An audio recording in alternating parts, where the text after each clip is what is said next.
Μεγάλη τιμή είναι όμως και το γεγονός ότι είναι εδώ μαζί μας ο Δήμαρχος Πατρέων, ο κ. Κώστας.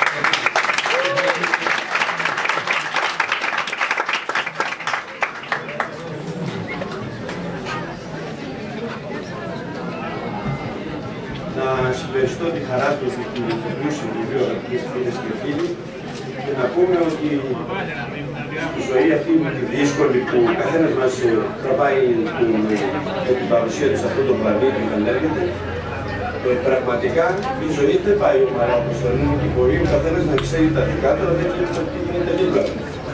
Και δεν ξέρει τι θα γίνει αύριο και τι θα γίνει μεθαύριο.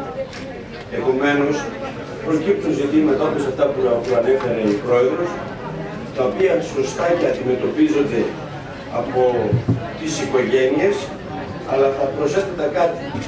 Επειδή τα ζητήματα αυτά δεν είναι ατομική υπόθεση ούτε οικογενειακή, θα έπρεπε να ήταν της κοινωνικής μας συγκρότησης. Γιατί κάποιος μπορεί και κάποιος δεν μπορεί. Η κοινωνική μας συγκρότηση πρέπει να καταλάβει ότι είμαστε ένα, ότι είμαστε όλοι μαζί και ότι μπορούμε όλοι μαζί να δημιουργήσουμε προϋποθέσεις για να ξεπερνούμε δυσκολίες που εμφανίζονται συνεχώς μπροστά μας. Αυτά και άλλα πολλά. Κανείς δεν γνωρίζει το τι είναι ο διπλανός μας. Γιατί νομίζουμε ότι ο διπλανός μας είναι εντάξει, αλλά άμα πάμε από πίσω θα δούμε τι γίνεται και τι γίνεται. Αυτή η κοινωνική συγκρότηση δυστυχώς δεν μας βοηθάει μέχρι σήμερα. Δεν βοηθάει να ξεπεράσουμε. Είπαμε προηγουμένως ότι θα φτιαχθεί ένα κατάστημα το οποίο θα δώσει εργασία. Η εργασία όμως δίνει ζωή. Αποκαθιστά πράγματα. Και γιατί αυτό θα πρέπει να είναι δυτικής προσπάθειας και δεν θα είναι της κοινωνικής μας συγκρότησης. Και γιατί να μην δουλεύουμε όλα. Γιατί είμαι σίγουρος ότι ένα μεγάλο ποσοστό, να μην πω το μεγαλύτερο, εάν δούλευε, θα έγινε βασικά προβλήματα και να μην πω ότι αν υπήρχε δουλειά, πολλοί που βρίσκονται σε δύσκολη θέση δεν θα βρίσκονται σε δύσκολη θέση, γιατί υπάρχουν αιτίες που μας φέρνουν σε δύσκολη θέση, τα οποία η σωστή κοινωνική συγκρότηση θα τα έλυνε.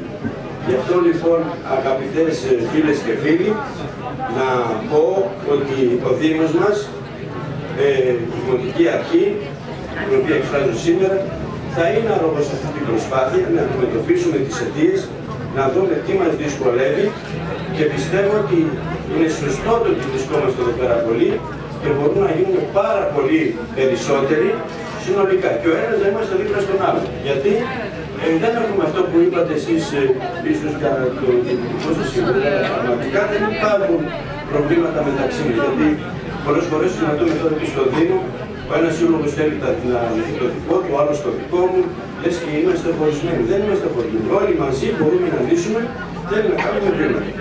Από τη μεριά του Δήμου να ξέρετε ότι θα είμαστε δίπλα σας, όπως και σε όλο το πατριακό λαό και σε όλα τα προβλήματα, και πρέπει να στοχεύουμε πάντοτε στην ελπίδα. Σας εύχομαι ό,τι καλύτερο, βλέπω ότι προχωρούμε καλά και να πάμε ακόμα καλύτερα και αν λύσουμε τα ζητήματα πιο προχωρημένα, νομίζω ότι δημιουργούμε προϋποθέσεις χτυπώντας την αιτία να έχουμε μια καλύτερη ζωή στην προσωρινή παρουσία μας σε αυτόν τον πλανήτη για να μπορέσουμε να προχωρήσουμε καλύτερα.